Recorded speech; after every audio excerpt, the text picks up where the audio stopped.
Exacto.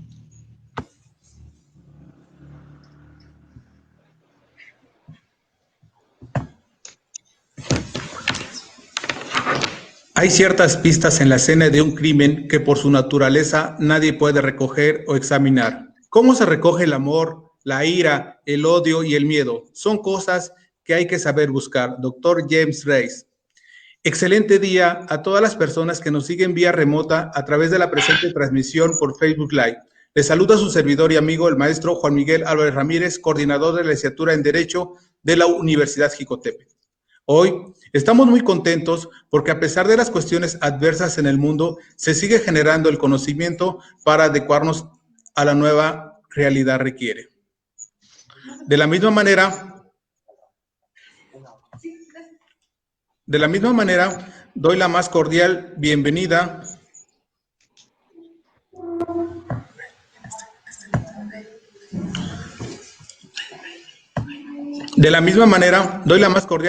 a nuestra ponente, la doctora Adriana Lucía Sabio Corvino, del país de Uruguay, quien el día de hoy abordará el tema de interpretación jurídica de técnicas psicoproyectivas en la perfilación. Bienvenida, maestra. Bueno, muchísimas gracias. Bienvenidos también a todos, de alguna manera de forma virtual, aunque sea a mi país. Un abrazo muy grande desde Montevideo, Uruguay, para todos ustedes. Muy feliz de la invitación, así que muchísimas gracias, maestro Carballo, maestro Juan Miguel. Un placer estar compartiendo con ustedes esta instancia y le remito un saludo muy extendido a todos los alumnos y participantes de esta actividad interesante. De la misma manera, doy la bienvenida al maestro José Antonio Carballo Ríos, rector de la universidad. En este momento cedo el uso de la voz a nuestro rector, quien dará el mensaje de bienvenida. Adelante, maestro, por favor. Muchas gracias, maestro Juan Miguel. Pues, doctora Adriana, mi respeto para usted, mi agradecimiento infinito por esta participación. De verdad que es un placer y es un gusto el que comparta con nosotros sus conocimientos. Para la Universidad de Jicotepec es de manera especial el que usted esté hoy con nosotros. Dicen que ante la adversidad hay que buscar la oportunidad. Hoy vivimos una situación a nivel mundial de caos, lamentablemente por la pandemia, pero aún en estos momentos sacamos lo mejor de nosotros. Y aquí estamos, por supuesto, con toda la entereza y buscando lo mejor para nuestros alumnos particularmente, por supuesto, pero también para demostrar que nosotros buscamos siempre la oportunidad de generar conocimiento. Y esa es nuestra obligación, esta es nuestra misión dentro de la universidad. Doctora Adriana, no me queda más que darle la bienvenida a esta su casa. Aún en la distancia, esta maravilla de la tecnología nos hace estar cercanos y cálidos. Reciba un abrazo y mi agradecimiento infinito por su participación en esta ponencia. Muchísimas gracias, doctor Carballo, un placer poder participar. La calidez se siente desde aquí, a pesar de las distancias, y como yo le comentaba al doctor Juan Miguel el día de ayer, justamente, bueno, de eso se trata, de la resiliencia, ¿no, verdad? En momentos de tanta hostilidad y de tanta complicación, poder hacer lo que tenemos al alcance con lo que contamos, que me parece que de eso se trata. Los psicólogos forenses somos especialistas en resiliencia porque trabajamos con los temas más terribles y bueno, creo que México, de la misma manera que Uruguay, tiene esa idiosincrasia en su pueblo que sabe perfectamente bien cómo salir adelante, como le decía yo en el día de ayer al doctor Juan Miguel, como el ave fénix, resurgir de las cenizas, que creo que esa es la clave, así que es una maravilla y celebro ampliamente esta oportunidad que nos da la circunstancia triste de la pandemia, de poder estar en contacto, conocernos, intercambiar conocimiento y crecer en estos momentos y aprovecharlos para crecer. Así que muchísimas gracias, la agradecida soy yo. Gracias, doctora. ¿Comienzo? Antes de ceder el uso de la voz, doctora, me voy a permitir leer su síntesis curricular. La doctora Adriana Sabio Corvino es psicóloga, psicoterapeuta y especialista en psicología forense y criminológica. Es directora y creadora del Instituto de Criminología y Psicología Forense del Uruguay en Montevideo. Es promotora de los derechos humanos también para la ONU desde Uruguay. Es especialista en maltrato y abuso sexual infantil. Es tallerista, docente y congresista sobre la temática psicológica, forense y jurídica. Es escritora de libros Perfilación criminal en homicidios y violencia, una mirada a partir de la gestación materna en el año 2015, Yo Puedo, empoderamiento femenino sano y positivo en el año 2015. También es investigadora desde el 2007 en la perfilación y el análisis clínico forense en homicidas en serie, tanto en agresores simples como agresores sexuales y violadores seriales. Esa es la síntesis, porque realmente tiene más actividades. Doctora, nuevamente, bienvenida a este webinar. Antes de ceder el uso de la voz, les hago mención a todas las personas que están conectando que pueden hacer sus preguntas directamente y al finalizar de la ponencia serán contestadas por usted. Bienvenida, maestra. Muchísimas gracias, doctor Juan Miguel. Muchísimas gracias. Un honor. Quiero agregar también que, y esto es final, en este presente año lectivo recibí la gratificación de poder ser la primera perfiladora criminal femenina en Latinoamérica, reconocida por la Sociedad de Investigación Criminológica norteamericana, avalada por integrantes del FBI.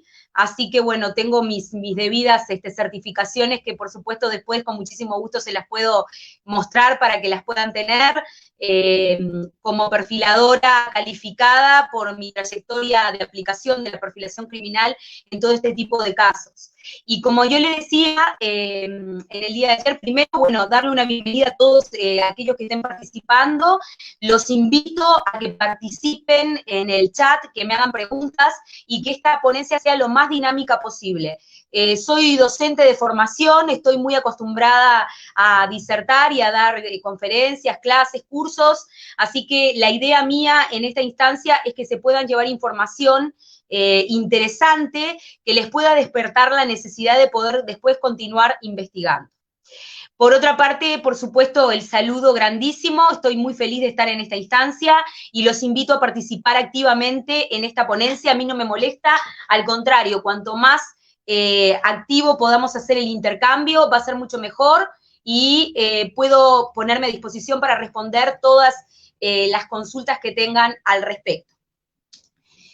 Usted, doctor Juan Miguel, empezaba la presentación con una cita que yo cito muchísimo y de manera muy frecuente, que es cómo recoger y medir de alguna manera el miedo, el acto criminal, la acción criminal, o todos aquellos elementos que de alguna forma, desde el punto de vista psicológico y del perfil psicológico del sujeto, pueden inducir o vulnerabilizar al sujeto a llevarlo a cometer actos criminales a posteriori o ya haberlos consumado, ¿no verdad? Y que nosotros, por ejemplo, en este caso, como sé que estoy hablando a poblaciones que refieren al derecho y a la psicología vinculada al derecho, pueda estar defendiendo a alguien que potencialmente vaya a poder transformarse en un generador de delitos a futuro. Entonces, ¿cómo podemos medir de alguna manera y recoger esta información desde el punto de vista dinámico? Y acá viene el trabajo que nosotros los psicólogos forenses, y específicamente los que tenemos la formación en perfilación criminal, trabajamos para aportar información al respecto, porque es muy importante no quedarse, obviamente, al trabajar en un equipo interdisciplinario, centrados únicamente en esto que tiene que ver con que aprender a identificar qué es lo que me puede mostrar a mí del perfil de la persona que estoy defendiendo o del presunto inculpado, si puede cometer o no un crimen a futuro o ya lo ha cometido. No sé, simplemente centrarme en eso, sino poder estar ejercitado de alguna manera y sensibilizado desde el punto de vista de lo que yo les pueda dar desde la parte psicológica, clínica y dinámica, cuáles son los elementos que ustedes tienen que conocer para poder evidenciar que hay algo más en esa persona que quizás estén defendiendo, o sobre la que quizás tengan que desplegar una sentencia, o sobre la que tengan que pensar a futuro si puede ser potencialmente criminogénica o no, ¿de acuerdo? Entonces, me parecía muy interesante, no que se transformen en una charla de 1 hora, porque por supuesto no lo vamos a poder conseguir, en especialistas en la identificación de técnicas psicoproyectivas, sino que puedan sensibilizarse un poco en torno a qué información nos dan las técnicas psicoproyectivas en términos generales, y de esa manera, al estar más en contacto con esta información, a pesar de no ser psicólogos o especializados en la conducta criminal, puedan aprender a trabajar mucho mejor y de manera más interactiva con un equipo interdisciplinario donde existamos personas como, en mi caso, perfiladores criminales o especialistas en conducta criminal y demás. Porque soy una convencida de que estas tareas tienen que ser trabajadas en interdisciplina y en equipo. Como ustedes habrán visto y saben perfectamente bien, las investigaciones policiales que involucran personas como, por ejemplo, homicidas serializados, las intervenciones jurídicas y o policiales de investigación siempre involucran en este tipo de casos, o en casos también de otro tipo de perfiles, como por ejemplo agresores sexuales serializados y demás, siempre involucran el trabajo técnico interdisciplinario o multidisciplinario. Yo tengo que estar acostumbrada a trabajar muchísimo con un equipo de técnicos que me apoyen, que estén conmigo conjuntamente, y tengo que estar sensibilizado. Por más que no sea psicólogo o por más que no sea un especialista en la conducta, tengo que estar sensibilizado acerca de las disciplinas con las que yo trabajo conjuntamente en el equipo. En mi caso, yo comprendo conocimientos de criminología, de criminalística, de la parte policial de investigación. Estoy en continua formación porque necesito estar sensibilizada con respecto a toda esa información para poder trabajar mejor en los equipos de intervención criminal e investigación criminal. Entonces me parecía interesante, si estamos hablando de estudiantes y estamos hablando de magistrados o estudiantes de la magistratura, poder sensibilizarlos al respecto, ¿no verdad? Entonces, planteé justamente cuáles son los indicadores, o sea, tras qué es lo que van ustedes que les puede importar interpretar o identificar rápidamente lo que tiene que ver con técnicas psicoproyectivas o otro tipo de técnicas donde yo pueda recabar aquella información que a mí el sujeto de primera mano no me muestra. Yo no pretendo que el abogado le aplique un test psicoproyectivo a su inculpado o a la persona, diríamos, a su defendido. Nada, todo lo contrario, sino que lo que pretendo es sensibilizarlos y que tengan un poco más de conocimiento de qué se está hablando cuando estamos hablando de técnicas psicoproyectivas, para poder sacar más información acerca de la persona que pueden estar defendiendo o acerca de la persona que pueden estar tratando de analizar su nivel de peligrosidad y demás. A los abogados, a los magistrados, yo trabajo más con abogados que con colegas, siempre eso es una broma que hago entre mis colegas psicólogos. Mi contacto es mucho más con magistrados que con colegas del ámbito conductual. A los abogados lo que les importa es la cientificidad en una primera instancia de la prueba. O sea, cuán importante, más que importante, cuán universal y fehaciente es la información que yo puedo sacar o extraer acerca de la aplicación de una prueba psicoproyectiva, ¿sí? Frente a una persona, y cuánta fehaciencia le devuelve esa aplicación de esa prueba al juez, ¿de acuerdo? Y al fiscal en su debido defecto, acerca de la información que puede tener esta persona que no está mostrando manifiestamente, pero a nivel latente sí la está mostrando a través de la aplicación de esa prueba. Existen muchas técnicas baremizadas. Cuando hablo de baremización hablo de universalización de valores. ¿Qué quiere decir? Un MMPI, que seguramente muchos lo conocen porque ya en México se utiliza muchísimo más que aquí, que recién se está empezando a utilizar, estamos sumamente atrasados en mi país en ese aspecto. Un MMPI, que es un test de análisis de aspectos de la personalidad y aspectos que pueden incidir negativamente en la personalidad y pueden estarnos dando información acerca de manipulaciones, posibles elementos de criminalización a futuro vinculados a estos trastornos de personalidad. Es un test baremizado. ¿Qué quiere decir esto? Es universalizado a nivel mundial, lo aplico yo aquí o en México, va a tener el mismo valor y va a tener el mismo peso de cientificidad como prueba en una causa judicial. ¿De acuerdo? Entonces, céntrense en la importancia de la cientificidad de la prueba.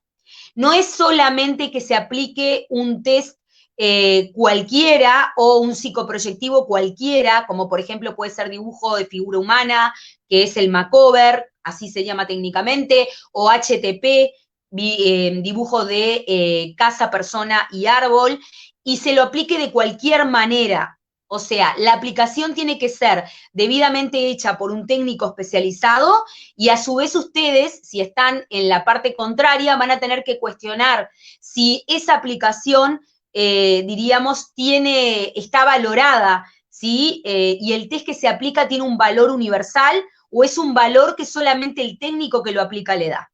Porque acá viene el peso que pueda tener o no la cientificidad de la prueba para el abogado y en cuánto se puedan basar acerca de la verdad o de la falsedad del testimonio que se extrae a través de la aplicación de la prueba, en este caso del test. En casos como abuso sexual infantil, que implican e involucran la victimología infantil, que es un área forense que se trabaja en el ámbito de psicología forense específicamente, donde yo trabajo muchísimo en el ámbito legal, o en casos como, por ejemplo, acoso laboral, circunstancias de moving, o en casos de crímenes mucho más graves, nosotros debemos exigir, si estamos de la parte contraria, el nivel de cientificidad de la prueba que se aplica. Si los test que se aplican están baremizados universalmente, qué se aplica y en qué condiciones se aplicaron y quiénes lo aplicaron. Esto como punto número 1, ¿de acuerdo? Por otra parte, si estamos hablando de que ustedes están con un defendido, ¿sí? Esa persona va a tener que ser evaluada seguramente por un perito de parte, en caso de no contar con otro tipo de peritaje, ¿de acuerdo? Y el perito de parte va a tener que estar debidamente especializado para poder aplicar estas pruebas, ¿sí? Y siempre tienen que ser pruebas de orden, diríamos, estipuladas y indexadas universalmente como válidas. Si no, la parte de la fiscalía lo va a tirar por tierra todo tipo de análisis que ustedes pueden hacer para poder, diríamos, sacar pena a la parte que están defendiendo.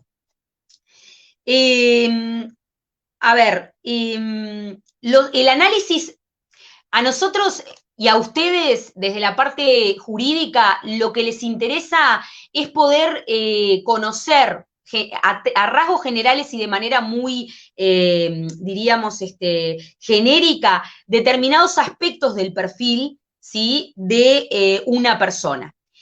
Si a mí me preguntan desde el punto de vista técnico especializado, yo creo que lo que es clave para el abogado es poder interpretar, por ejemplo, aspectos que hagan a la manipulación de parte de su cliente, ¿sí?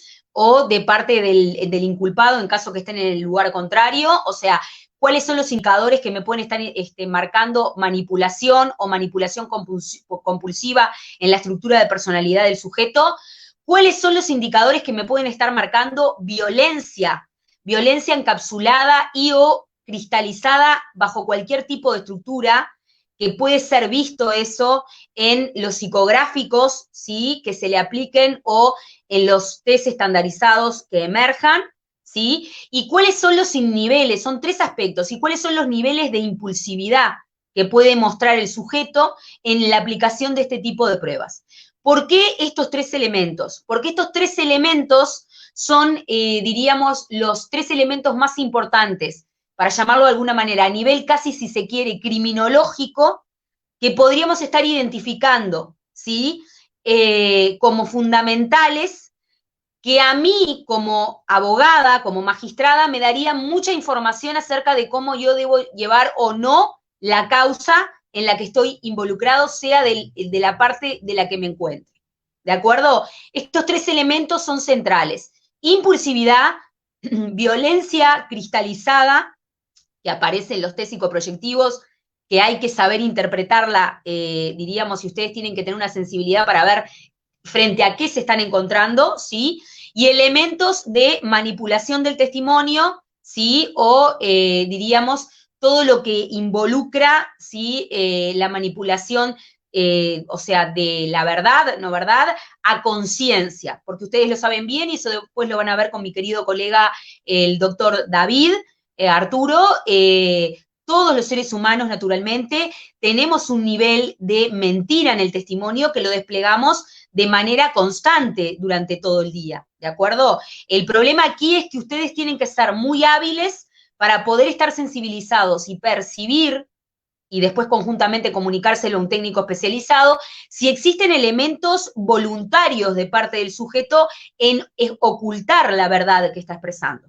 Que acá nos encontramos entonces con otro panorama. Este aspecto que tiene que ver con tapar la verdad de una manera a conciencia o a voluntad, ¿sí? Ya nos está estructurando una parte en esa personalidad que nos está hablando de una forma de ser, ¿sí? Muy particular frente al mundo. Esta forma de ser se va a mostrar abiertamente en los test, por ejemplo, psicoproyectivos, ¿sí? Y en los test, por ejemplo, psicográficos. Todo lo que yo le pueda pedir al sujeto, ¿de acuerdo? Que el sujeto, de alguna forma, no solamente proyecte y exprese acerca de lo que le parece que ve, sino que también pueda dibujar y pueda mostrar en su dibujo lo que él tiene adentro, a mí me va a revelar muchísima información esclarecedora y brillante acerca de realmente cuánto es lo que dice comprender o saber de una determinada situación y cuánto está realmente ocultando. Porque si encuentro determinados indicadores que están hablando de lucubración, mentira, manipulación, es muy, diríamos, factible que el sujeto sea un sujeto que tenga una predisposición a poder, diríamos, cometer este tipo de conductas de manera más común, tanto sea en su discurso frente a un tribunal de justicia, como también puede hacer en su discurso frente a ustedes como magistrados cuando les están relatando cómo ellos vieron, ¿sí? Las circunstancias. Claramente ustedes saben que los clientes, como ustedes los nombran, y los consultantes en los casos nuestros, en la mayoría de los casos forcluyen información, la tapan, o a veces lo hacen de manera inconsciente y otras veces lo hacen a conciencia, donde modifican sus testimonios y nosotros muchas veces terminamos defendiendo algo que no somos totalmente conscientes, sí, diríamos, de lo que a veces estamos defendiendo. Entonces, para que eso no suceda, o suceda menos, porque somos seres humanos y tenemos falibilidad, nos equivocamos, ¿sí? Entonces, me parece muy importante que puedan estar sensibilizados al respecto. Mando saludos a España, Navarra, que nos están viendo y seguramente sea gente que tenga conexión con el doctor Juan Agún, que es colega mío también de México. Muchísimas gracias. Bueno, muchísimas gracias por los mensajes. No tengo ningún problema que los vayan poniendo a disposición en el chat o se los mandan a los doctores, a los maestros y contesto con muchísimo gusto. Bien, lo que entonces les va a interesar a ustedes son los aspectos de personalidad que puedan aparecer en los psicoproyectivos o en los psicográficos o en las pruebas más estandarizadas como pruebas que están ya reguladas con una serie de preguntas y respuestas. Por otra parte, cuando ustedes están defendiendo a la parte, hay algo que tienen que tener muy en cuenta, que es diríamos, es un principio que los que trabajamos en el ámbito de la conducta criminal lo manejamos mucho, que es, y se aparece muchísimo, por ejemplo, en casos de abuso infantil, maltrato infantil, o sea, dentro del panorama negativo que podamos tener de pronóstico de personalidad de ese sujeto, ¿cuán negativos son los aspectos negativos que aparecen en él? O sea, cuán potencialmente criminogénicos a futuro pueden ser los aspectos psicológicos que aparecen, ¿sí? Desde el punto de vista de la conducta en estos sujetos. ¿Qué quiero decir con esto? Si me encuentro con indicadores de violencia, ¿de qué niveles de violencia realmente me encuentro hablando? Porque no es lo mismo una impulsividad que también está revistiendo un nivel de violencia determinado, donde el sujeto esa impulsividad, por ejemplo, la pone contra sí mismo, ¿sí? Haciéndose algún daño a sí mismo y demás, que una violencia que tenga que ver con que el sujeto la desplaza sobre objetos o sobre otro tipo de, diríamos, objetos y aspectos de su entorno sin ser personas ni animales. O sea, tenemos que aprender a discernir el nivel de, diríamos, potencial, vamos a poner una palabra delicada, pero la vamos a usar igual, malignidad que pueden tener las conductas de un sujeto, ¿sí? Cuando estamos evaluando a un sujeto. Y esto tienen que saberlo manejar para podérselo inclusive preguntar a los especialistas como nosotros en la parte de conducta, porque es fundamental para una causa judicial saber cuán potencialmente dañino puede ser ese sujeto a futuro en función de las conductas del aquí y ahora en el presente, ¿de acuerdo? Entonces me parece que son elementos a tener en cuenta. Cuando hablamos de técnicas psicoproyectivas, estamos hablando, ¿sí?, de técnicas como, por ejemplo, test que ya están estandarizados a nivel universal, como, por ejemplo, el test de las manchas del Rorschach, o, por ejemplo, varios, el TAT, el TRO, distintas técnicas que existen donde uno al sujeto o al inculpado le muestra imágenes y la persona naturalmente proyecta sobre esas imágenes lo que puede tener en su interior. ¿Por qué son importantes? Y ustedes acá es lo que tienen que saber para poder defender la fehaciencia de la cientificidad de la prueba psicológica. ¿Por qué son importantes y son reveladoras? Porque nadie puede entregar lo que nunca recibió. Desde el punto de vista dinámico, clínico, es así el planteamiento. Yo no puedo ver sobre una imagen algo que yo antes no tengo previamente en mi interior, ¿ok? Entonces, primeramente, me tengo que, diríamos, yo tomar un contacto con lo que tengo en mi interior, ¿de acuerdo? Y proyectarlo afuera. Por consiguiente, es muy importante que conozcan el valor real de este tipo de técnicas esclarecedoras en información para la parte judicial. ¿Por qué? Porque, primero y principal, nadie puede mentir acerca de lo que siente que le genera la imagen que está viendo. Porque lo que va a devolver es lo que tiene adentro y no puede devolver una cosa que no tenga. Punto número 1. Punto número 2, son reveladoras, ¿por qué? Porque de alguna manera, como técnica, es una técnica que enlaza emocionalmente aspectos del interior de la persona y la persona eso no lo puede bloquear. Pero a su vez hay algo muy importante. El sujeto al que le están aplicando los técnicos como nosotros las pruebas no sabe realmente qué es lo que se encuentra verdaderamente contestando o respondiendo. Puede responder realmente lo que ve o lo que interpreta ver, pero nunca puede controlar el tipo de respuesta que da. Por más que me digan, leen en internet, las respuestas están online, etcétera, etcétera. Y ahí va todo centrado en la expertise de los técnicos como nosotros en conducta y en análisis, por ejemplo, de la entrevista cognitiva y en comportamiento psicológico. ¿Por qué? Porque es cierto, hoy por hoy este tipo de técnicas lamentablemente las han revelado en las redes sociales y hay muchas personas que acceden a esa información antes de ser periciadas. Sin embargo, si uno tiene la expertise suficiente y la trayectoria suficiente de haber aplicado miles de este tipo de técnicas, sabe perfectamente bien inclusive cuando surge la mentira en la manipulación de la respuesta.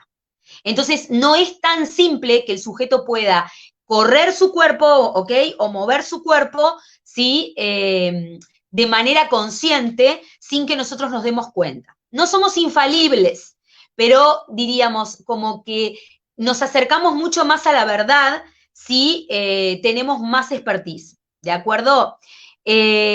Así que, digo, me parece fundamental que vayan conociendo, diríamos, como este tipo de planteamientos. Luego tenemos las técnicas psicográficas. Y aquí viene un área que es clave y les va a gustar porque yo les traje para proponerles 3 pequeñas actividades que espero que las puedan hacer desde sus casas, son bien simples. Mientras les voy explicando esto, les doy tiempo para que tomen un lápiz y un papel y consigan una hoja, ¿de acuerdo? Si tienen posibilidad de tener una hoja sin renglones y una hoja con renglones, vayan a buscarla en este momento, mientras les voy explicando, y un lápiz. Principalmente puede ser un lápiz, mejor un lápiz de grafo, ¿ok? Si no, una lapicera, pero principalmente sería muy bueno un lápiz, y si tuvieran una goma, mejor.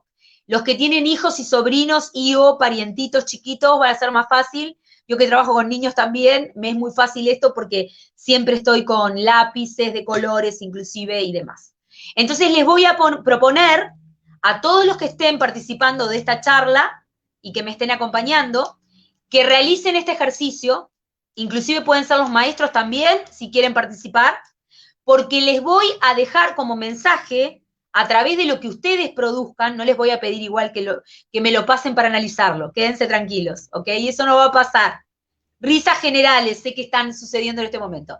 Ya, les voy a pedir que lo hagan y que se lo queden, pero que sobre lo que ustedes producen puedan ver, diríamos, los que les voy a indicar para que lo aprendan mejor. ¿De acuerdo? Les estoy mandando saludos a todos y gracias por los mensajes. Es una maravilla cómo están contestando. Muchísimas gracias. Y espero que puedan acompañarme en esta temática. Bien, vamos a aplicarlo sobre uno mismo, ¿ok? Como hacemos los que trabajamos en conducta, los especializados en conducta, siempre aplicamos las pruebas sobre nosotros. Y en realidad nos autoanalizamos de alguna manera. Después pueden hacer los análisis que quieran, pero les propongo este mini ejercicio para que les queden más fijados los conceptos que les estoy dando, y el día de mañana, cuando puedan ver este tipo de actividades hechas por sus clientes, cuando sean aplicados por parte de peritos de conducta, ustedes puedan comprender mucho mejor. Vamos a pasar a lo que vendrían a ser, en este caso entonces, no les voy a mostrar porque digo, sería realmente aburrirlos, las pruebas psicoproyectivas en sí mismas, ¿sí? Porque ustedes las pueden identificar y después con algún compañero de equipo pueden preguntar, algún compañero especializado en esta temática, que se las muestren y demás. Inclusive en algunos casos, si han ustedes practicado algún tipo de terapia clínica, ustedes mismos pueden ser que se las hayan aplicado a ustedes mismos, ¿de acuerdo? Tenemos varias, tenemos el TAT, el TRO, eso estamos hablando de psicoproyectivos, ¿no? TAT, TRO, Rorschach, que es la de las manchas, como les llaman muy fácilmente, ¿sí? Donde diríamos Zuliger, que es la síntesis del Royar, ¿ok? Hay varias que pueden ser aplicadas y demás. Eso después ustedes, si tienen preguntas, me las pueden hacer llegar, no hay ningún problema, o podemos hacer otros encuentros para darles más información al respecto, especialmente para personas que están involucradas en el ámbito jurídico. Así que, entonces, decirles, ahora pasamos a las técnicas psicográficas. ¿Cuáles serían? Macover, que es persona, dibujo de persona humana, o sea, dibujo humano, ¿sí? DFH, dibujo de figura humana, ¿sí? Es una de ellas. La segunda gran usada en este ámbito es HTP, House Tree Person, o sea, el dibujo de la persona, el árbol y la casa, ¿sí? No en ese nivel, en ese orden. House Tree Person, ¿ok? Esa es una técnica muy utilizada, psicográfica. Persona bajo la lluvia, que seguramente la deben haber visto, igual es más específica, se trabaja más con niños y con adolescentes cuando estamos dudando de que puedan haber elementos que hagan a la cuestión de maltrato y abuso que hayan recibido y que no puedan estar expresando testimonialmente, ¿sí? Y hay variedades. Después, sobre estas tres grandes niveles, hay variedades. En síntesis, lo que ustedes tienen que saber como magistrados, principalmente porque sé que la población que me está escuchando es más derecho que psicología y psicología especializada, es que las tres técnicas más grandes psicográficas se basan principalmente y fundamentalmente en cómo el sujeto dibuja la figura humana. Entonces, lo primero que les voy a pedir, si ya consiguieron el lápiz o el bolígrafo y la hoja, es que dibujen una persona. Dibujen una persona. Esta técnica no tiene límite de tiempo. Mientras ustedes van dibujando su persona, ¿sí? En la hoja que van a haber tomado, que puede ser A4, mejor mejormente tendría que ser una hoja 4, sin renglones, dibujen una persona. Seguramente acá va a surgir el tema de qué sexo puede tener, o sea, no interesa. Ustedes tienen que dibujar una persona, ¿ok? No les voy a hacer el análisis de los dibujos, no vamos a hacer eso porque es un taller que no se trata de esto.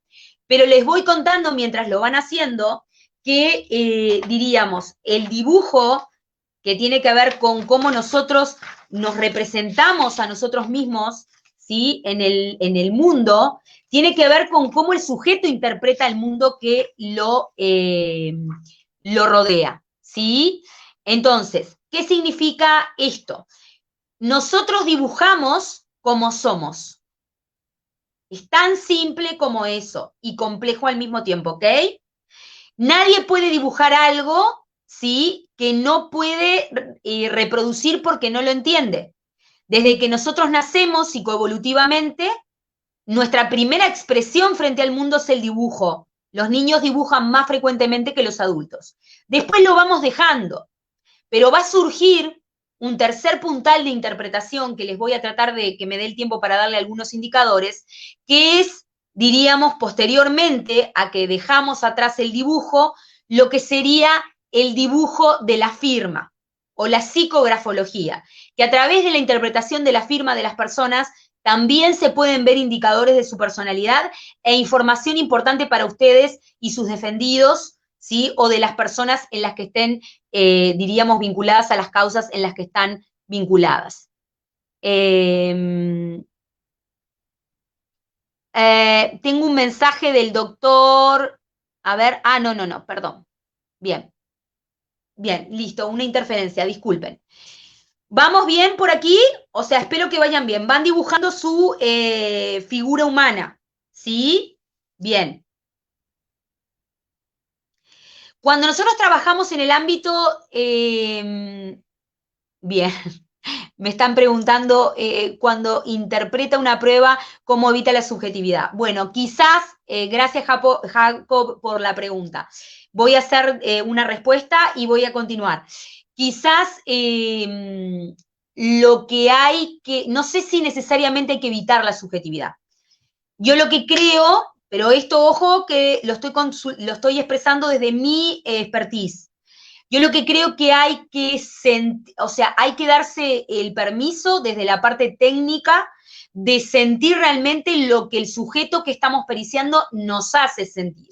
Y sobre eso poder después dictaminar un juicio de valor científico que les otorgue información, en este caso a los magistrados o a quienes estén trabajando en la, diríamos, investigación. Si yo bloqueo, quiero que se entienda, si yo bloqueo totalmente el polo de la subjetividad, en el buen sentido de la palabra, estoy bloqueando la manera que a mí me hace sentir el sujeto que estoy periciando, y muchas veces lo que me hace sentir el sujeto que yo pericio es fundamental, porque de alguna manera me está transmitiendo también información que después puedo sistematizar científicamente y devolvérsela al equipo de investigación en el que estoy participando. Espero que se haya entendido, ¿ok? Hay un autor que es muy interesante, bueno, está Morin, que es un autor francés que trabaja este elemento, ¿sí? Y Jacques Debreu, que es otro francés que trabaja este elemento, que plantea que en realidad el verdadero técnico científico es el que realmente no se siente inhibido frente a el uso de su subjetividad para ponerlo a disposición de la imparcialidad de los resultados a los que se llega, ¿ok?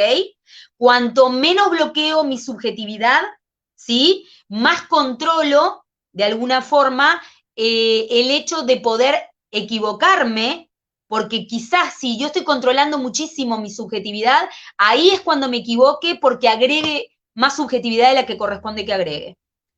Como yo le decía el otro día a un fiscal, yo trabajo mucho con fiscales y con jueces aquí en mi país, nosotros, los especialistas en conducta, somos en el ámbito jurídico casi fiscales emocionales. O sea, necesitamos poder saber fiscalizar de manera muy equilibrada el quantum emocional. Y a eso justamente iba, y gracias por la pregunta, Jacob, porque cuando trabajamos en Derecho, en la parte magistrada, a ustedes lo que les debe importar comprender y calibrar es este tipo de información, ¿de acuerdo? Sí, las interpretaciones son diferentes. O sea, la subjetividad nunca la vas a poder evitar. Siempre va a estar presente. Lo que pasa que ahí tu fortaleza se centra, porque me está preguntando cuándo interpreto una prueba, cómo evito la subjetividad. No la podés evitar nunca. Lo que tú tienes que ser es muy estricto contigo mismo y saber cómo evalúas, porque en realidad en el ámbito donde nosotros nos manejamos especializadamente y de manera pericial, somos nosotros el instrumento. ¿De acuerdo? Ustedes en la parte magistral tienen un instrumento de medición, para llamarlo de alguna manera, que son los códigos procesales, ¿sí? Mientras que en el caso de la psicología, el instrumento de medición, que tiene que estar muy tallado y muy sensibilizado, es el propio técnico. Por consiguiente, es fundamental quizás ser uno o quizás poder ser más en la parte técnica especializada para poder, diríamos, evaluar de manera más imparcial lo que se obtiene como respuesta. ¿Sí? ¿Bien? Pero acuérdense, a ustedes lo que les interesa es saber comprender cómo calibrar de alguna manera lo cuán perjudicial puede ser este sujeto judicialmente a futuro o de manera, diríamos, potencial en progresión, diríamos, a futuro, y más allá del hecho concreto que están evaluando e interpretando en el momento. Bien, volvemos a los psicográficos. Cuando dibujan una persona, recuerden, que seguramente ya lo deben haber dibujado, la línea hay 3 líneas que atraviesan ese cuerpo.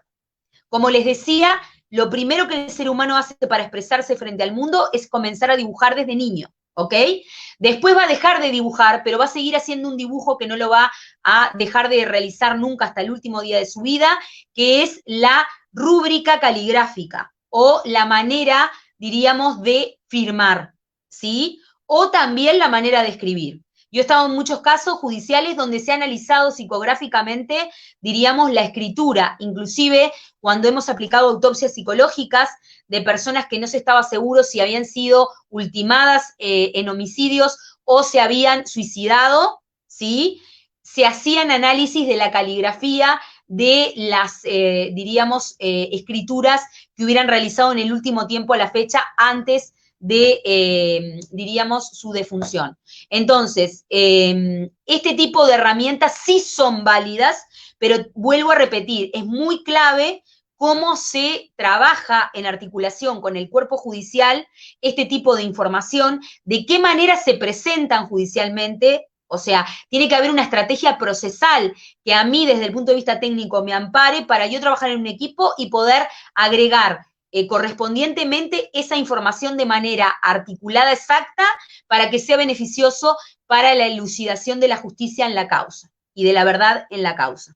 ¿De acuerdo? Entonces, el dibujo de la figura humana ya nos está hablando muchísimo de la persona y de aspectos que tienen que ver principalmente con el manejo de su violencia, con el manejo de su impulsividad, con el manejo de los niveles de agresividad que todos tenemos y con cómo distingue la diferencia entre violencia y agresividad. Todos los seres humanos psicoevolutivamente y desde el punto de vista neuropsicológico nacemos con un nivel de agresividad básico que es necesario para vivir, que nosotros lo necesitamos para existir en el mundo, ¿de acuerdo? Y que nos salva de que no estemos deprimidos todo el día tirados en una cama, ¿sí? Esperando que nos alimenten en la boca, para ponerles un ejemplo muy drástico desde el punto de vista clínico. Esto no es lo mismo que la violencia. La diferencia entre agresividad y violencia es que la agresividad de alguna manera es un quantum energético que a mí me lleva a hacer cosas por mí y en mi vida, ¿de acuerdo? Mientras que la violencia es sentarse a elucubrar y a premeditar cómo puedo, diríamos, ejerciendo determinados actos violentos, ¿sí? Sobre un tercero, sacar beneficios o conseguir cosas a favor de mi parte, ¿sí? Hay una diferencia muy importante y a los abogados les tiene que interesar esto, porque la diferencia entre agresividad y violencia es nada más y nada menos que el elemento premeditatorio, que claramente en las causas judiciales después salta, ¿de acuerdo? Porque está siempre como algo, como un fantasma muy presente, diríamos que sirve para inclinar la balanza para un lado y para el otro según sea la circunstancia. Entonces, estos elementos se ven en la figura humana, siempre claramente. ¿Por qué? Porque la figura humana en el psicoproyectivo se dividirá en 3 partes. El dibujo que ustedes acaban de hacer, divídanlo en 3 partes. Pónganle una línea a la altura de la cabeza, dibújenle, por favor, una línea a la altura de la cintura, ¿sí? Y van a quedar 3 áreas bien distinguidas. La primera área es lo que el sujeto contiene en su mente y lo que lo enlaza a sus ideales máximos frente a la vida. La segunda gran franja va a tener que ver con las emociones de las personas, ¿sí? O sea, cómo siente ese sujeto. Pero también va a estar involucrado aspectos como, por ejemplo, la voluntad y la impulsividad del sujeto.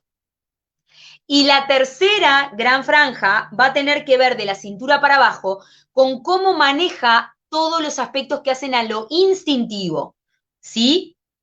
Todo lo que refiere a cómo el sujeto se siente y cómo administra y gestiona sus elementos instintivos. Instintivos me refiero a todo lo que hace a la cuestión más oscura, a la cuestión más inconsciente del sujeto, a lo que está más oculto, más atrapado, a todo aquello que todos como seres humanos tratamos de maquillar mucho más porque no es políticamente correcto y porque evitamos que se vea, ¿sí? Porque es nuestra parte oscura, nuestra sombra. ¿De acuerdo? Que seguramente ustedes lo conocen así, es un término que se utiliza en la psicología analítica junguiana y se puede utilizar en este tipo de casos para que lo entiendan. Vuelvo a repetir, no les estoy dando una clase de técnicas psicoproyectivas porque eso nada más que miren, en mi facultad básica, sin ser una especialización, lleva 3 años lectivos para poder entender todo. Lo que les estoy dando son parámetros generales para que sepan lo que ven cuando ven un psicográfico y para que puedan de alguna manera tener una sensibilidad mayor cuando el psicólogo o el especialista en conducta que trabaja con ustedes les dice tengan cuidado porque aquí vi esto, ¿de acuerdo? Entonces, 3 partes, ¿de acuerdo? 3 partes bien definidas de el cuello para arriba, entre el cuello y la cintura y de la cintura para abajo, ¿ok? Cuello para arriba, ideales del yo, principios máximos, morales, ética, formación, pudor, contacto con lo social, mente, ideas, pensamientos. Línea para abajo del cuello, ¿sí? Entre el cuello y la cintura, es la persona en el mundo. ¿Cómo soy? Mis sentimientos, mis afectos, todo lo que puedo expresar como emociones positivas, buenas y pudorosamente habilitadas para ser visibles, ¿sí? Cuando, por ejemplo, falla el pudor en algún sujeto, nosotros vamos a encontrar imágenes y figuras desarmadas, donde la estructura del cuerpo y del esquema corporal que ese sujeto muestra cuando dibuja están con líneas entrecortadas, abiertas, está como desarmada la persona que se dibuja y que se proyecta, ¿tá? En el psicográfico, ¿de acuerdo? Bien, de la línea para abajo, instinto, ¿sí? Y fíjense, por ejemplo, que todo lo que es violencia, ¿sí? También está involucrado en esto, puede ser analizado en esto. Por ejemplo, figuras humanas donde puede, por ejemplo, aparecer las manos ocultas. Manos, que son extensiones del cuerpo, son contacto con el entorno social que me rodea.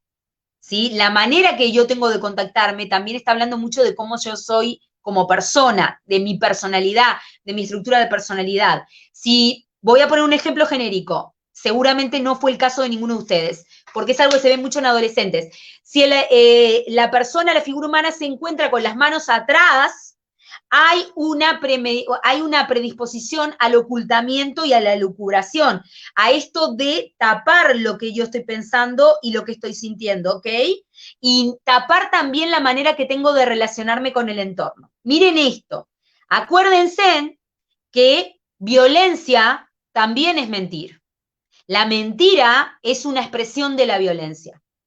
Porque cuando yo estoy mintiendo, estoy violentando, porque estoy ocultando información y manipulando a la otra persona. Y en el acto de manipulación, por más que no sea visible, porque no voy y le doy con algo en la cabeza para obligarlo a hacer otra cosa, igualmente lo estoy manipulando de manera, diríamos, sonsocavada, resguardada, latente, no visible. Por consiguiente, no deja de ser el mentir un acto de violencia concreto, ¿sí? Y de una violencia muy sutil y muy terrible, con la que se pueden encontrar muchísimo en este tipo de causas judiciales que ustedes están acostumbrados a defender o estar presente de la parte contraria. Vamos a pasar al segundo psicográfico, que también puede ser interesante que interpreten, y si trabajan con niños lo van a ver mucho, que es el HTP, House Tree Person, ¿ok? Dibujar una casa, un árbol y una persona.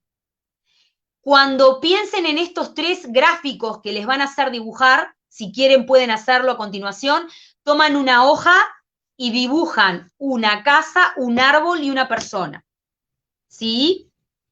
Recuerden, mientras lo van dibujando, que la misma lógica que utilizamos para que ustedes pudieran entender qué se analiza en figura humana, lo vamos a utilizar para dividir también en 3 grandes superficies, la casa, el árbol y la persona nuevamente. ¿Qué quiero decir con esto? Que un modelo que se utiliza en la parte psicoproyectiva y psicográfica y el análisis de psicográficos es analizar lo que produce en dibujo el sujeto en estos 3, diríamos, en estas 3 grandes espacios o áreas, ¿sí? La casa, por ejemplo, si ponemos como ejemplo, y ahora no los quiero inhibir porque seguramente la están dibujando y me van a estar esperando para no dibujar algo que no quieran dibujar, pero la casa, el techo va a representar la mente, ¿sí? Todo lo que son las alturas de ventanas va a ser el intermedio de lo que antes en figura humana iba a ser el torso, ¿sí? Y todo lo que la casa tenga alrededor va a ser todo lo que es la parte instintiva. Por ejemplo, si a mí, un adolescente que estoy evaluando, me dibuja una casa de 3 pisos, como ya lo planteaba Freud hace muchísimos siglos atrás, la parte superior va a ser la mente de ese sujeto, la parte intermedia va a ser la forma que tiene de manifestarse, diríamos, frente al mundo como persona, ¿sí? Y la parte inferior o el subsuelo de la casa va a ser todo su ámbito instintivo, que no logra poder manejar totalmente ni puede mostrar, porque es lo oculto, es la sombra, es lo que tapa, lo que sumerge bajo la superficie. Estos elementos, ustedes, yo ahora no les estoy mostrando porque tengo miles de psicográficos hechos, hubiera sido interesante poder mostrarles, pero no me dio el tiempo real para poder, diríamos, identificarlos y traérselos en este momento, pero si quieren para otras oportunidades, con muchísimo gusto, estos elementos, diríamos, son claramente visibles. Y les puedo asegurar que si les mostrara yo en este momento un psicográfico con estas características y después les mostrara el psicográfico y les dijera cuál era la causa judicial, se quedarían con la boca abierta. Se pueden identificar hasta patologías respiratorias en las personas, hasta patologías orgánicas en la manera que tienen de dibujar, para que tengan un nivel de conciencia de la profundidad que tiene esto. Vuelvo a repetir, que el técnico, y esto con mucho respeto hacia mis colegas, no esté suficientemente especializado y, diríamos, experticiado en lo que hace, ¿sí? No es sinónimo que la técnica sea mala. La técnica no es mala. Lo que pasa la mayoría de las veces es que el especialista le falta especialidad para poder interpretar lo que está viendo. ¿De acuerdo? Recuerden esto, abogados, porque es clave, porque si no se van a quedar con causas judiciales donde la causa queda cortada porque el perito que tenían no estaba lo suficientemente, diríamos, experticiado como para poder interpretar en profundidad de vida lo que ustedes necesitaban saber para poder sacar adelante la causa judicial, ¿ok?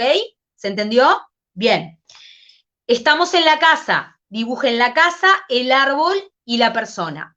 Otro aspecto, recuerden que es muy importante la manera en que se emplaza, diríamos, el dibujo en la hoja. La hoja es el mundo. Si yo tengo un sujeto que me dibuja la persona hacia el lado izquierdo, mirando de frente la hoja, claramente es una persona que está fijada en su pasado. El lado derecho, mirando de frente la hoja, es el presente, el futuro, perdón, es el futuro. Y el lado central es el aquí y ahora. El arriba son los ideales, o sea que todo lo que me dibuje, tanto sean árboles, soles arriba de la casa y demás, están relacionando sus pensamientos idealizados, ¿sí? Y sus deseos a futuro. Y el abajo es el instinto, es todo lo oculto. Tanto me dibujen cañerías, me dibujen cercas en punta, recuerden que todas las expresiones en punta y con pinchos hacia arriba son todas expresiones y diríamos anticipadores de indicadores posibles de violencia. O sea, recuerden este tipo de elementos a rasgos generales, ¿ok? Yo no sé si hay preguntas. A ver, quizás, maestro, me gustarían las preguntas y así después paso a la psicografología muy rápidamente para darles elementos a los estudiantes y a los magistrados al respecto.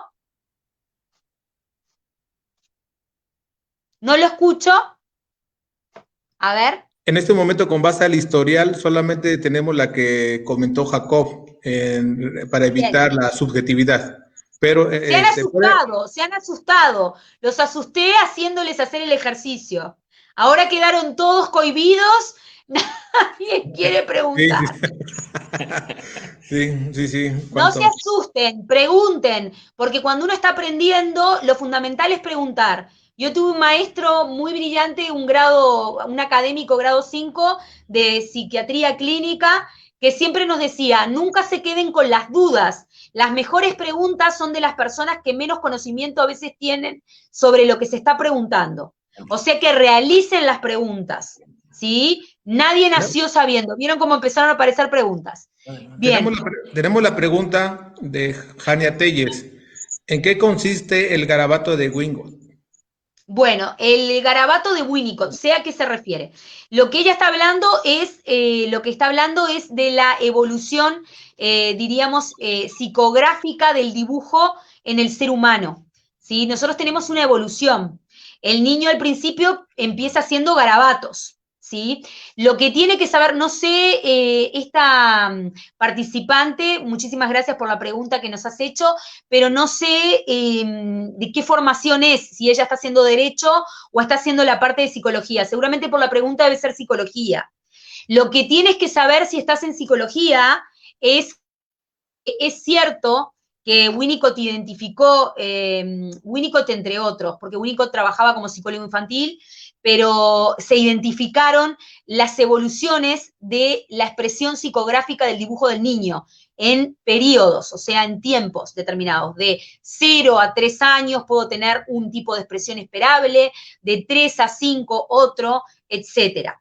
Lo que ella tiene que tener en cuenta si trabaja en el ámbito judicial es que para trabajar con situaciones de abuso sexual infantil, por ejemplo, que es un caso que lo van a ver muchísimo, tiene que saber que a pesar de que el chiquito tenga, por ejemplo, de 3 años, yo he tenido pacientes de 2 y 3 años en adelante, a pesar de que sean muy chiquitos, muy pequeñitos, yo ya puedo empezar a identificar elementos.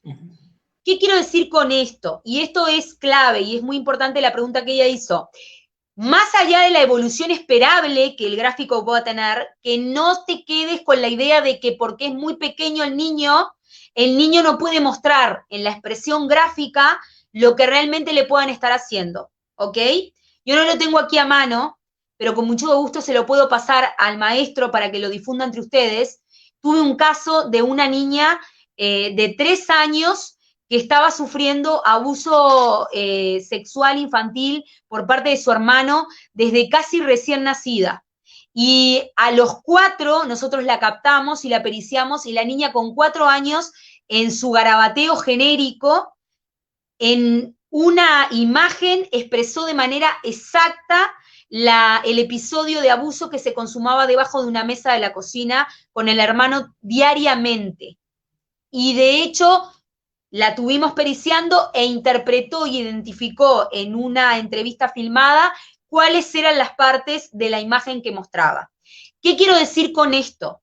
No se queden con la idea de que porque el dibujo es muy primitivo y el niño no lo puede expresar de la manera más exacta, o sea, pierde valor como prueba y pierde valor como expresión testimonial de lo que el niño está sufriendo, ¿ok?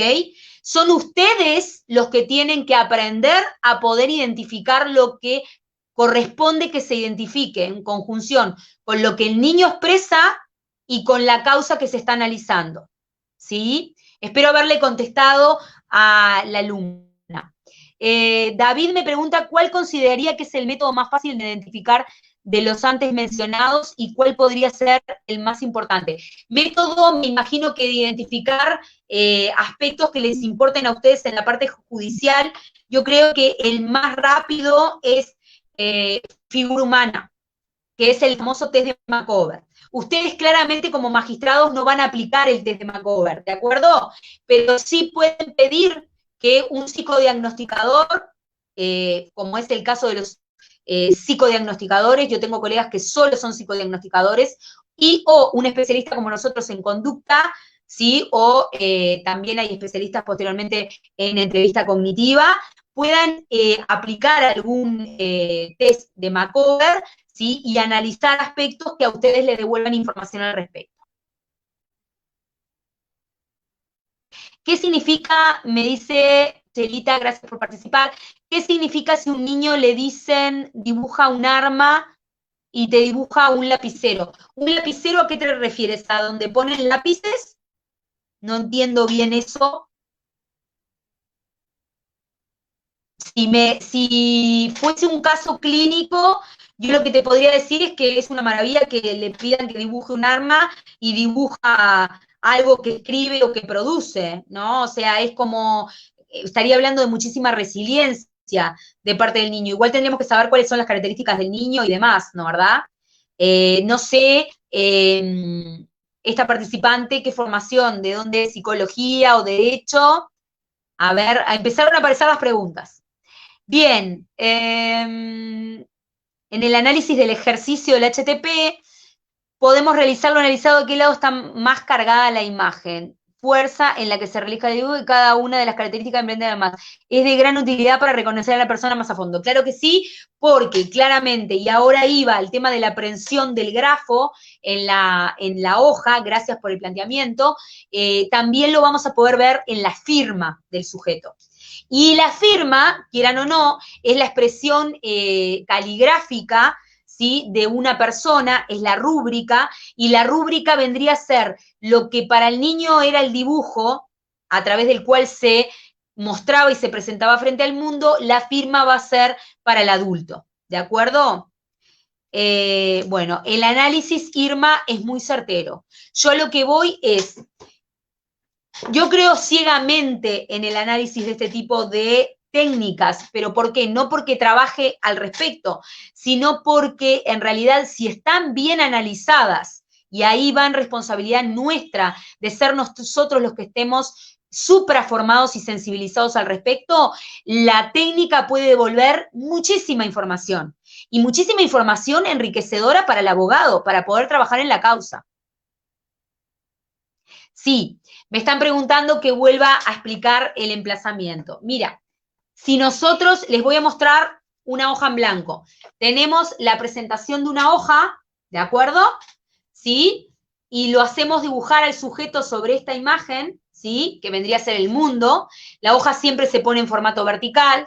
La hoja, ¿sí? Va a tener que estar, para que ustedes lo comprendan, la próxima les prometo utilizar el pizarrón que tengo aquí en mi estudio, así podemos verlo mejor. La hoja va a tener que estar dividida en 4 cuadrantes, ¿ok? ¿Lo están viendo bien ahí? ¿Sí? Esta parte, ¿sí? O sea, tenemos el cuadrante 1, vamos a hacer así, 2, 3 y el cuadrante 4, ¿ok? Bien. En el cuadrante 1, ustedes lo que van a tener, vamos a tener de la parte para arriba superior, pensamientos, de la parte para abajo inferior, toda la parte instintiva. Si el sujeto me emplaza la figura aquí, ¿sí? Está en el presente, aquí y ahora. Si el sujeto me emplaza la figura entre 1 y 3, está en el pasado. Y si el sujeto me emplaza la figura entre el 2 y el 4, está en el futuro. ¿Qué quiere decir esto en personalidad? En lo normal, lo más esperable, sería en el aquí y ahora, ¿ok? En el centro. Si el corrimiento está hacia este lado o la totalidad está entre 1 y 3, estamos frente a una estructura que tiene una predisposición o un anclaje presente en lo deprimido. No quiere decir que sea un depresivo, pero puede tener elementos de depresión o de, mejor dicho, algún tipo de aspectos más predisponentes a lo deprimido o a la tristeza. Entre 2 y 4, más maníaco, porque está, ¿qué? Focalizado solo en el futuro. Y yo no puedo vivir nunca tranquilo si estoy demasiado en el pasado o demasiado en el futuro. Mi estado natural para poder vivir psicoemocionalmente sano es en el aquí y ahora, porque aquí y ahora sé que estoy en donde estoy. Todavía lo que viene no lo puedo controlar y lo que pasó no lo puedo modificar ya, ¿ok? Lady Laura me pregunta, ¿qué diferencia tiene el usar un lápiz o el uso de colores para poder hacer una interpretación? Bien, mira, los colores se habilitan cuando estamos haciendo experticias o pericias para niños y adolescentes, ¿de acuerdo? En los psicográficos para adultos no es algo que se acostumbre, igualmente puede estar y el adulto puede pintarlo si quiere. Hay un elemento netamente centrado en el tiempo. Nosotros, los peritos, tenemos que ser velocísimos, a veces nos dan 30 minutos, 45 minutos para evaluar y nada más. O sea que no podemos habilitar tiempo para que puedan colorear y pintar. Por supuesto que sería maravilloso que pudieran pintar y colorear porque en los colores también hay una interpretación. Y de hecho los colores son un indicador interpretable psicoproyectivo, principalmente en psicográficos utilizados, para niños y adolescentes, mucho más que en adultos, ¿está? Los métodos, me están preguntando, Monse, suelen ser efectivos. Lo que yo siempre planteo a los abogados es que se cercioren acerca de la verdadera experticia del técnico que aplica los métodos. Porque el problema no es del método, sino que muchas veces el problema es del expertise que no tiene la suficiente sensibilidad o capacidad o trayectoria práctica para poder interpretar lo que debe interpretar.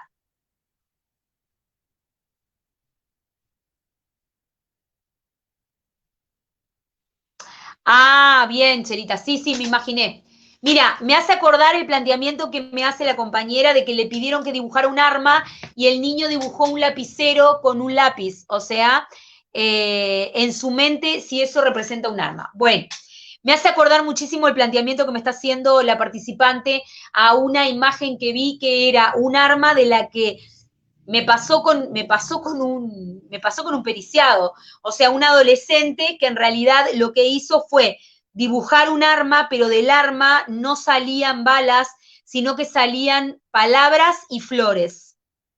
O sea, no me animaría a decirte porque debería ver el caso, pero seguramente la interpretación es que de la misma manera que un arma puede generar daños, ¿sí?, irreparables, lo que sale de un lápiz, que seguramente a su vez sale del pensamiento, obviamente, previamente, puede también generar los mismos daños o peores. Yo creo que la interpretación subjetiva, científica, ojo que cuando digo subjetiva no es subjetiva personal, la interpretación técnica más subjetiva de la expresión subjetiva del sujeto ese es esa, asemejar, diríamos, el lapicero al arma. Por supuesto que no tiene una semejanza total en términos genéricos de la palabra. Sin embargo, en la mente de esa persona, sí, hay que ver a qué asocia el arma, ¿no, verdad? Y a qué asocia el lápiz también. Quizás sea una persona que haya sufrido procesos judiciales donde lo que se escribe es lo que condena, ¿sí? O no, o libera, habría que analizarlo.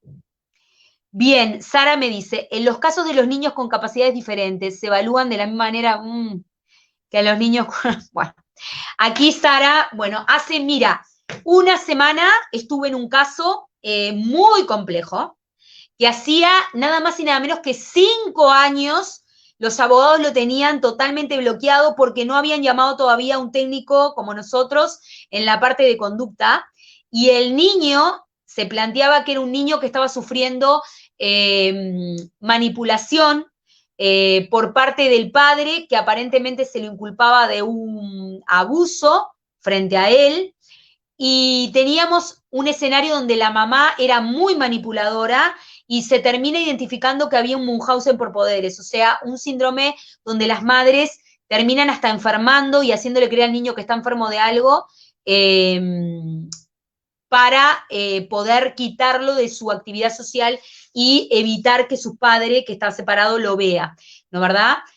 Y este caso era muy complejo, ¿por qué? Porque era un niño con un trastorno generalizado del desarrollo, ¿sí? Con elementos muy complejos en su personalidad, ¿sí? Que no se interpretaba bien qué problema tenía, pero también tenía elementos del orden autista, ¿sí? Y los psicográficos eran muy cuestionados también, porque si bien no son niños con retardo, son niños que pueden desplegar elementos de retraso en los psicográficos, y eso puede hacer interpretar cosas que quizás no sean.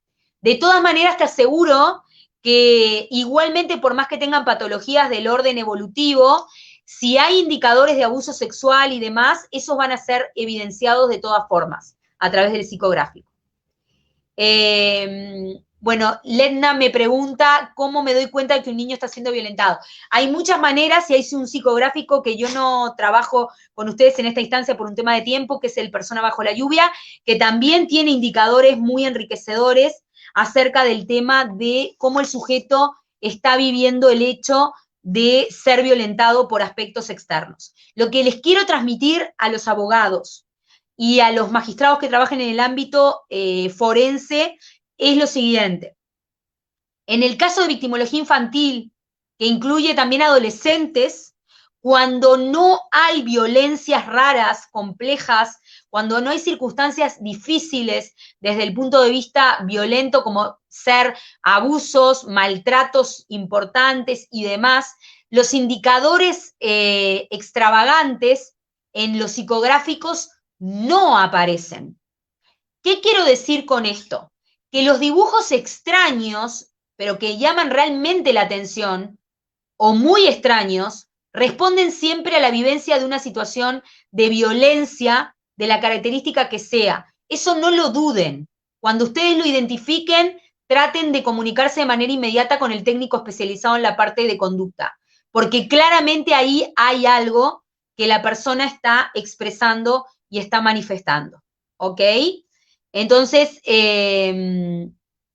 creo que es como muy clave. No, Valney me pregunta lo del ocultamiento de manos. El ocultamiento de manos puede ser perfectamente un indicador de manipulación y malversación de la verdad en los testimonios o en la manera de mostrarse frente al mundo. Oculta su forma de contactarse frente al entorno, manipula, y de alguna forma yo lo que les explicaba que eso es mentir, y mentir, violencia es mentir, o sea, mentir es violencia. La mentira ya en sí misma como acto consciente es un acto de violencia hacia terceros, y ahí ya tienen un indicador. Vamos a pasar, si les parece bien, al tercer gran pilar psicográfico que quiero que aprendan y que se queden con información al respecto en el poco tiempo que tengo, pero bueno, espero que sea lo más fructífero para todos desde los lugares interdisciplinarios donde se encuentren. Todo lo que es análisis psicográfico, grafológico, ¿tá? Recuerden, nacemos dibujando porque es nuestra forma de expresar. Cuando se encuentren con un niño que no dibuja, hay un problema, porque el niño necesita dibujar para expresarse frente al mundo. Cuando le cuesta todavía expresar en pensamientos y palabras, ¿sí? Lo que siente, ¿de acuerdo? Posteriormente, cuando vamos evolucionando, esa estética y ductibilidad gráfica la vamos a desplegar o desplazar, mejor dicho, sobre nuestra forma de dibujar las letras y nuestra forma de dibujar la firma, que es la rúbrica. El análisis de la rúbrica es el análisis grafológico de la firma, ¿de acuerdo? Y en las firmas ustedes ven muchas cosas también. Y les voy a contar algo. Si ustedes ahora toman una hoja 4 y como tercer y último pequeño y fugaz ejercicio realizan su firma, ¿sí? Diríamos en la misma, recuerden que la vamos a tener que volver a dividir esa firma en 3 grandes líneas o 3 grandes franjas. La superior, la intermedia y la inferior. ¿De acuerdo? Si tuvieran una hoja en este momento con renglones, muchísimo mejor, porque firmar con renglones a mí me va a dar más información al respecto de cómo el sujeto maneja lo mental superior, lo emocional intermedio y lo instintivo inferior. Si nos encontramos con firmas donde las líneas van más hacia abajo y hay más líneas hacia abajo que hacia arriba, es una persona que tiene contacto con la parte instintiva e impulsiva de manera mucho más continua en su historia de vida que una persona que hace una firma que está siempre como si fuese dibujada sobre una línea de tierra. ¿De acuerdo? Cuando nos encontramos con personas que elevan su firma, vieron que los abogados se van a reír cuando diga esto, los escribanos hacen unas firmas enormes que son como hipergráficas, tienen como hipergrafías, se llama eso, ¿ok? Cuando nos encontramos con una persona que eleva la firma hacia lo alto, es una persona con altos ideales, con altos elementos mentales, ideológicos e inclusive pueden ser hasta espirituales. ¿Está? Entonces, comentarles que no es que los escribanos, y vamos a hacer un chistecito, sean todos elevados espiritualmente o elevados ideológicamente, y por eso hacen las firmas macrográficas, que así se llaman, sino que ellos tienen una razón técnica, que es ocupar el espacio para que no se agregue información previa a su rúbrica, ¿ok? Pero, a ver, más allá de este chiste que les acabo de hacer, recuerden que si sí ven una expresión de rúbrica, ¿sí? Muy elevada, tiene que ver con este elemento. Y recuerden las 3 grandes franjas, que es un elemento que tienen que saber identificar e interpretar, porque siempre les va a estar dando información genérica al respecto de la personalidad y la forma de ser del sujeto en el mundo en este sentido. ¿Bien? Entonces, tratar de ver también, por ejemplo, si aparecen rayas bruscas, rúbricas con rayas bruscas, diríamos lo que vendrían a ser las prensiones gráficas, si la persona aprieta mucho o no aprieta tanto, lo mismo que se ve en dibujos, el amontonamiento de letras, cuánto ocupa la letra en la superficie de la hoja, de la misma manera que pasaba cuando hacíamos el dibujo de la figura humana o macover, ¿de acuerdo? Si hay adornos en la firma, si hay todo lo que son como líneas, burlesques, todo este elemento habla de manipulación, todo lo que son elementos de, diríamos, vueltas muy exageradas, habla de la manera que tiene el sujeto de mostrarse frente al mundo es escondiendo su parte interna, no mostrando de manera honesta su totalidad. Igualmente ninguno de nosotros nos mostramos tal cual somos, porque la persona tiene que ver con eso. La palabra persona viene del griego personae y quiere decir máscara. Todos tenemos una máscara social sana, ¿estamos de acuerdo? Pero de todas maneras hay casos y casos donde en realidad esa máscara es muy diferente a lo que realmente es la persona, y son los casos donde ustedes como magistrados muchas veces se pueden encontrar con grandes sorpresas que defienden y demás. Me hacían, para ir cerrando, porque en la parte técnica más especializada y de sensibilización, yo por aquí iría cerrando por mi lado, estoy abierta a las preguntas, no tengo ningún problema. Recién me hacían una pregunta de cuánta fehaciencia tenía el informe técnico. El informe técnico de nuestra parte tiene fehaciencia y de hecho, a ver si dudan, pueden conseguir más técnicos implicados y van a ver cómo siempre se ve lo mismo, de alguna forma, ¿no? Quizás más sofisticadamente o menos sofisticadamente, pero las conclusiones a las que se llega son las mismas.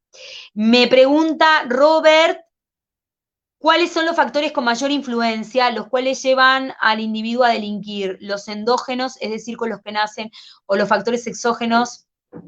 Bueno, Robert, a ver, la conducta criminal, y acá me voy más hacia la parte mía criminológica, es una conducta, diríamos, multicausal. O sea, cuando hablamos de conducta criminal en un sujeto, hablamos del nacimiento de eso y tenemos dos partes, una parte neuropsicológica con la que ya nacemos y que inclusive está alimentada en parte por lo genético y en otras partes también por cómo se crió esa neuropsicología en función del entorno que le tocó, y otra parte del entorno, ¿de acuerdo? Recuerden el ejercicio, me van a acusar de ser muy retrógrada y ortodoxa, pero no se olviden del ejercicio de Watson, donde él separa a dos gemelos nacidos con la misma genética, y a uno lo cría en un barrio, diríamos, del Bronx, y al otro lo cría en Los Ángeles, en un barrio de un contexto mucho mejor. O sea, ¿qué quiero decir con esto? Nacemos con una información que es genética, nacemos con una información que ya se está cuidando o no desde antes de nacer, ¿sí? Y nacemos con un entorno que puede vulnerabilizar a que a mí se me active lo sano o se me active lo criminal, ¿de acuerdo? Pero, a ver, no va a surgir nada como respuesta si yo ya no traigo algo. O sea que el elemento genético sí está presente, el elemento genético sí está presente siempre, y el elemento del entorno también. Lo que sí soy una convencida, como científica que soy, del estudio de la conducta humana y de la conducta criminal, es que los entornos pueden ser muy controladores, positivamente hablando, de la información que ya trae el sujeto cuando viene a este plano, ¿no? Bueno, un abrazo muy grande a Juan José Agún González. Gracias, querido, a mi colega queridísimo de Valencia. Un abrazo enorme a él, que lo van a tener disertando el día de mañana sobre el tema del prevencionismo. Un grandísimo prevencionista, brillante, profesional, así que los felicito a todos porque lo van a tener a un grande como él, técnicamente, humanamente, ni que hablar. Y como dice Golenberg, no existen buenos profesionales si antes no son buenas personas. Entonces, creo que en este ámbito donde nosotros trabajamos, tenemos que forjar esto. Ustedes que me han dado la oportunidad de invitarme en esta oportunidad ya también lo están mostrando, esto de poder abrir este conocimiento al mundo, enlazarnos con gente a nivel internacional, ya está hablando de su don de persona primero y por consiguiente está pronosticando con seguridad grandes profesionales a futuro, muy comprometidos con su tarea y, bueno, comprometidos con lo moral y lo ético, que creo que tiene que ser intachable en esta área de lo forense y del trabajo con la criminalidad. Gracias, Juan José, gracias, queridos. Quedo abierta, doctor, muchísimas gracias. Erundina, gracias. Muchísimas gracias, gracias. Quedo abierta, doctores, maestros, a las preguntas que me quieran realizar. Estoy a disposición. Muchas gracias, doctora, por el tema. Magnífica ponencia. Y en este sentido, doctora, me atrevo a hacer mía el comentario que nos menciona Erundina respecto, en este caso, que más adelante nos pudiera disertar otra ponencia, algún curso para para todas las personas aquí en México. Con muchísimo gusto, las temáticas que ustedes crean pertinentes y aclararles para que lo sepan, ¿no? ¿Verdad? Y me conozcan un poco más. A ver, yo empecé vinculada al ámbito de la parte de psicología forense y jurídica en una primera instancia de mi carrera profesional especializada con niños. Yo empecé trabajando con niños, con maltrato y abuso sexual infantil. Ahí me especialicé en la parte de victimología forense y ahí comencé a desplegar más mis conocimientos, diríamos, en lo que tiene que ver con la díada víctima y victimario, para después poder saltar a la investigación de trastornos de personalidad, psicópatas, psicopatías en general vinculadas al crimen más grande, diríamos, ¿no? Homicidio, serialización. Por consiguiente, a ver, hace ya como unos 18 años que estoy investigando la mente psicópata, ¿no? Y lo que refiere a los trastornos de personalidad en términos generales, y no solamente investigo, diríamos, a la persona adulta que puede catalogar o tipificar en esta estructura y cometer crímenes, sino que también investigo desde el prenatal, o sea, cómo se gestan este tipo de perfiles criminales, que me parece que es fundamental. Cuando trabajé en una primera instancia con victimología infantil, pude trabajar mucho con el maltratador sexual infantil, que es un perverso y que ya tiene elementos de trastorno de la personalidad muy complicados, y por eso cuando ofrezco mis conferencias, charlas y comparto el conocimiento, ustedes van a encontrar que hay como un hilo conductor evolutivo en lo que les voy contando, porque no es solamente ver al sujeto en el aquí y ahora de lo que me está mostrando, sino también poder a futuro investigar por qué es como es y hace lo que hace.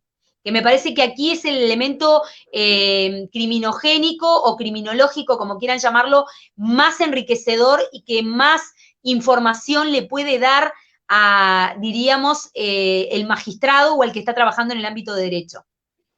Otra pregunta que nos hace nuestra alumna de primer semestre de la licenciatura en Derecho, Esther, nos hace mención si nos puede recomendar algún libro para indagar más sobre las técnicas psicográficas. Por favor, doctora. Hay muchos, Esther, muchas gracias por la consulta, es muy importante. Existen muchos, Piera Alinier es una, a ver, a nivel latinoamericano, en Argentina, por ejemplo, Argentina con mis colegas argentinos, que yo he tenido el honor de conocerlos en persona, han escrito libros maravillosos sobre el tema de de psicográficos y de interpretación de psicográficos. Son muy utilizados. Piera Lanier es una argentina que se especializa en la temática y tiene como 3 tomos. Son libros como si fueran guías telefónicas, como si fueran para ustedes el código penal, pero para nosotros es como el código de interpretación psicográfica, ¿de acuerdo? Para que tengan una idea de cómo manejarse. Que puede consultar.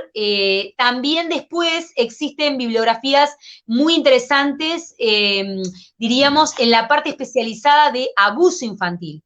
Que a mí me parece que, por ejemplo, para la gente que trabaja en derecho o para los psicólogos que quieran especializarse en forense, es fundamental que sepan interpretar los indicadores de dibujos cuando estamos hablando de una pericia donde se duda si el niño está siendo abusado sexualmente o no.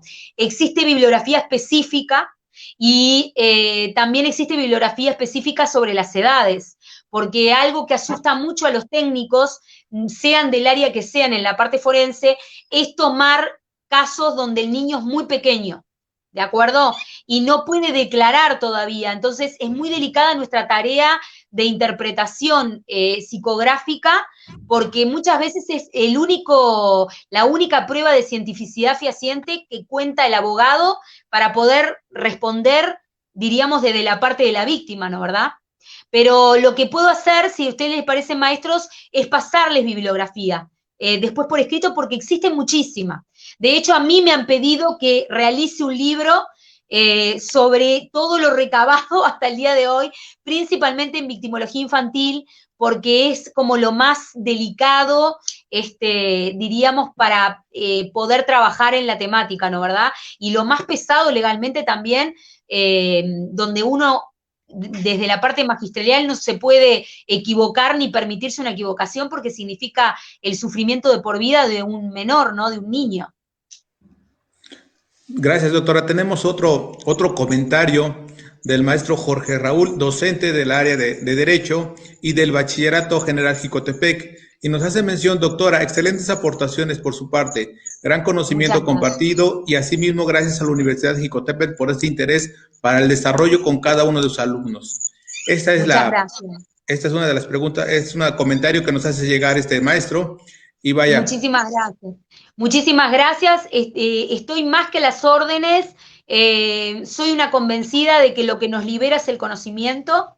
Cuanto más conocemos, más libertad tenemos desde nuestra experticia, desde nuestras profesiones, pero libertad en el buen sentido de la palabra, ¿no? Libertad consciente, diríamos, responsable, y más responsables somos de lo que generamos para el beneficio de las causas en las que trabajamos. Entonces, considero que estas instancias son sumamente importantes, las debemos seguir realizando, estoy más que a las órdenes, y bueno, poderles ofrecer el mayor contacto posible con mi conocimiento y mi experiencia, que me parece que el conocimiento de la experiencia es como lo más enriquecedor también, si se quiere, en este tipo de instancias que son interdisciplinarias, ¿no verdad?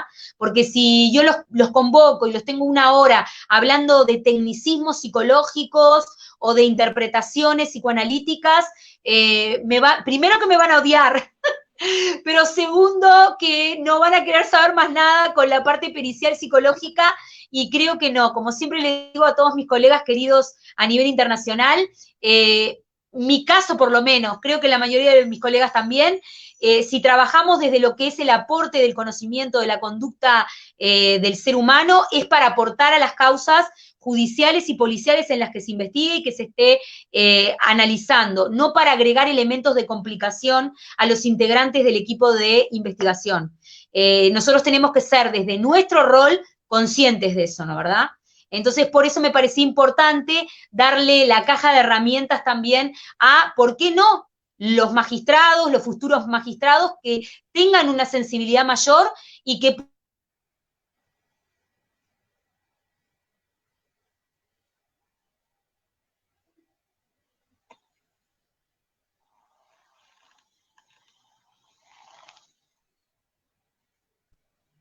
ahora sí.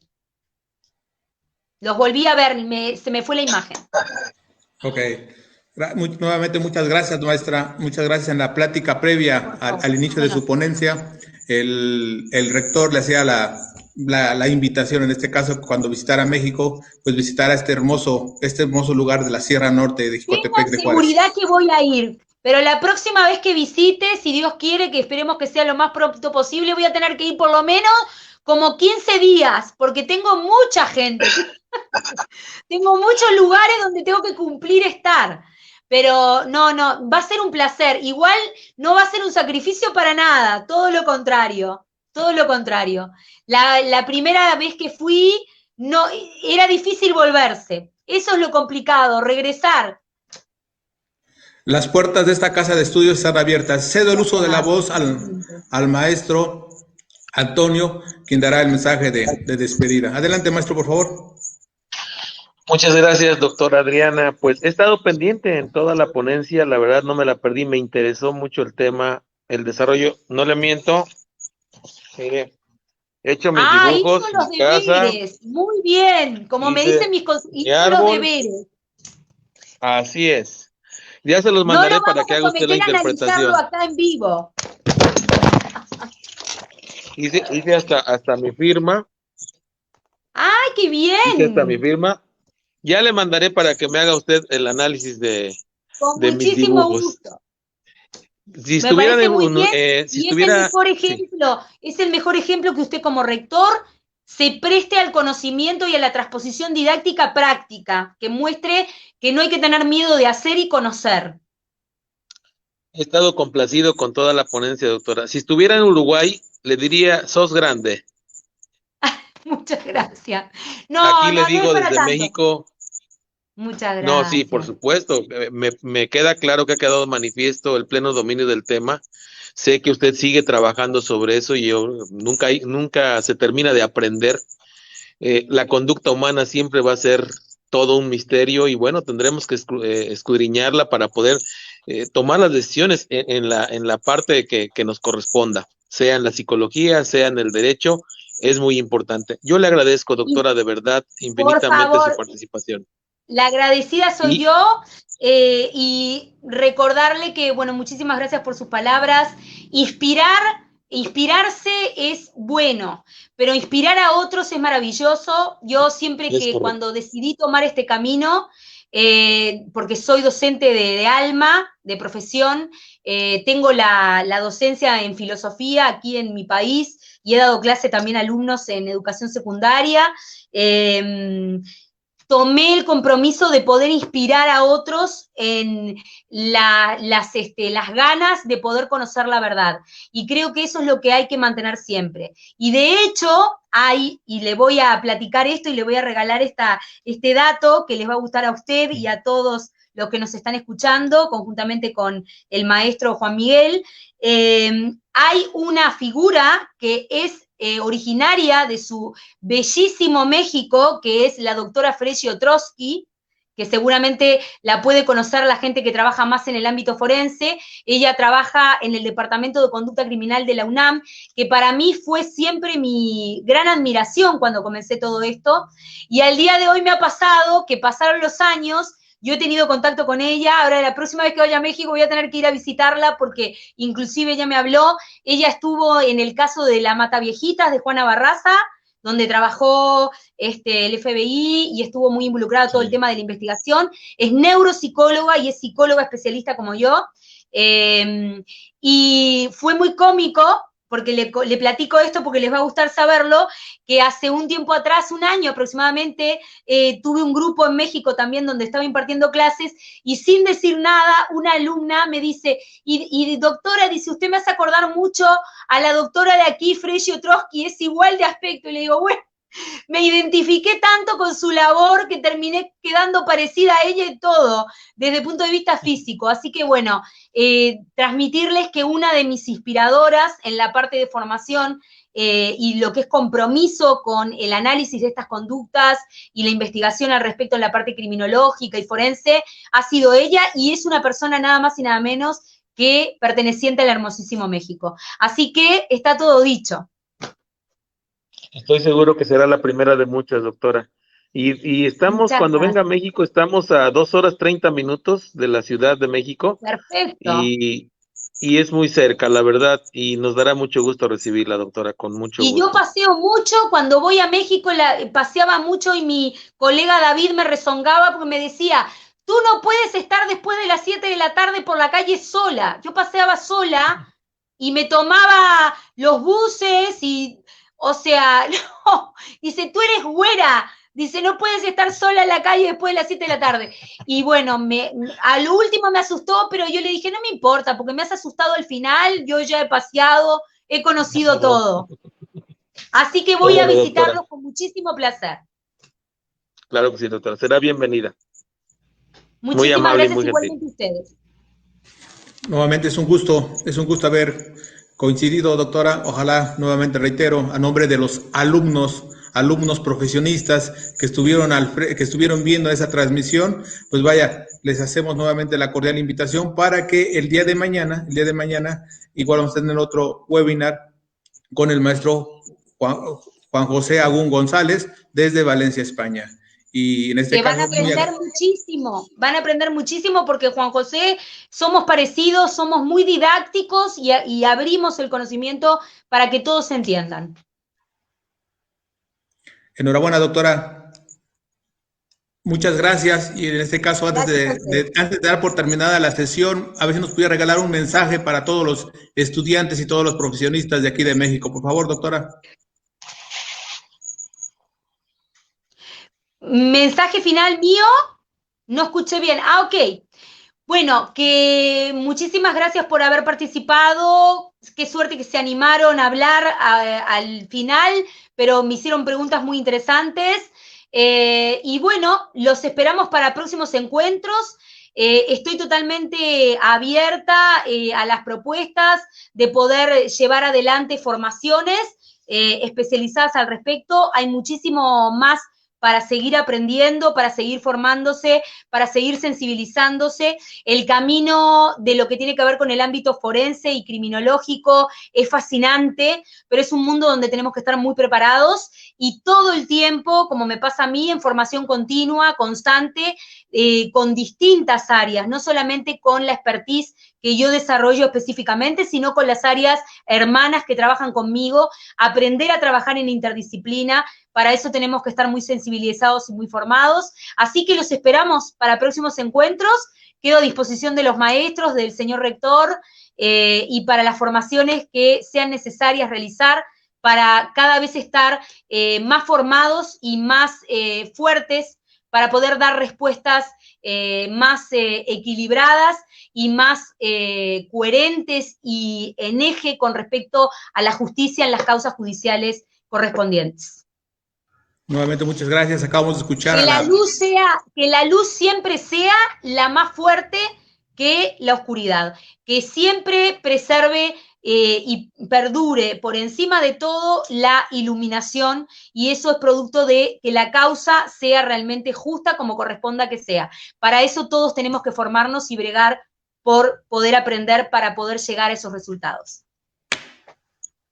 Gracias, doctora. Excelente tarde. Gracias a ustedes. Buenas tardes, bonita tarde.